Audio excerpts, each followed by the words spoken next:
որ աղբոր դեմ են հանել, մնում է դանակը մարդը տա աղբոր դեմն ասի գնա սպանի, որ իմ դիվական հաճույքը լավ լինի։ Այդ լավ է։ Այդ դրա ճիշտը լավ է։ Ամբողջ աշխարհով խայտարակ ենք եղել, այդ լավ է։ Հələ մի հատ պատմություն թերթեք, տարդ ճանաչեք, կարդալ իմացեք, տեսեք երբ է տես բան եղել։ Եթե ես եւ դու Դատաստանին պետքա մեր մեղքերի համար պատասխան տանք, իրանք 7 անգամ ավել պետքա պատասխան տան։ Իրանք պիտի մտածեն այդ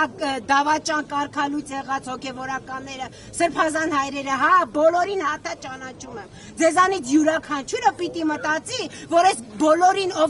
որոնց որ գայթակղության պատճառ եք դարձել, որոնց որ թերահավատ սասանվող այդ նույնն է որ նորածին երեխուն քար են տվել, ասել են վեկալ տար։ Այդ քարը ինքը չի տարի, կարա մահանա, բայց չի կարա տեղացնի։ Այդ հոգևորականները, այս խելագարի կողքն անցելով, վերցրել են իրաց մի ամբողջ մեղք։ Այսօր կաթողիկոսը, եթե իր կյանքում մեղքեր գործել է, այս իրանց պատճառով ինքը իր մեղքերը ապաշխարությամբ սաղ քավեց։